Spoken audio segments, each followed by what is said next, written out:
especially coming from halftime. You know, Coach Kleiman came in the speech and was like, you know, what happened last year. You know, big league.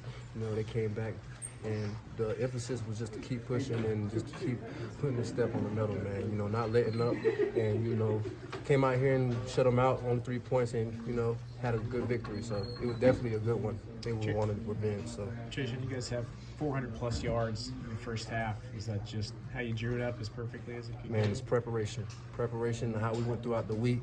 You know, as far as, like, you know, throughout the week, we was mentioning about the little things and stuff like that. And they ultimately showed up out there, and we did the little things right, and they didn't, and we ultimately had the bigger hand.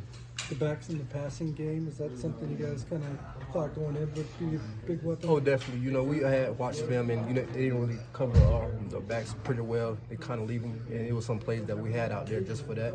But, you know, just film and preparation and stuff like that is, like I said again, and, you know, we just got to rely on our ability to catch out the backfield, be versatile. It was today kind of a continuation of you becoming more and more comfortable with this offense? Definitely, you know, as far as, like, you know, trusting my guys and they putting their trust in me and, like, talking to me, man. And, like, as far as that, you know, it goes a long way, you know, having your whole team trusting in you and believing you. And, like, you know, I believe in them as well. So, like, you know, as far as that goes, we both had a good game, me, DJ, and, you know, I just tipped my hats up to the O-line.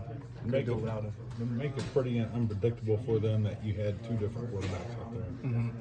I mean, you got to prepare for both of them. You know, I told you last week we was going to be playing both of them, and both of them was going to have significant amount of touches and stuff like that. So, like, you know, when it comes to teams, like, they got to prepare for both Will and Avery. And, you know, as far as that goes, Will did his thing today, Avery did his thing today, and we got to keep continuing.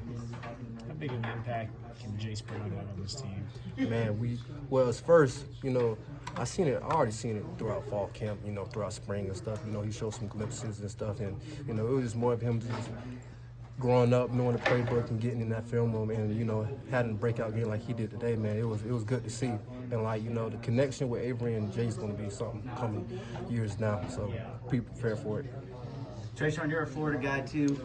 Seeing another Florida guy like Jace have success, is there any kind of man? I told him, man. Like, I told him he put on for the crib for real. Like, you know, that's a little thing we talking about, you know, as far as Florida and stuff like that. But I told him he put on for his city and, like, you know, keep going and keep continuing to be in you, man.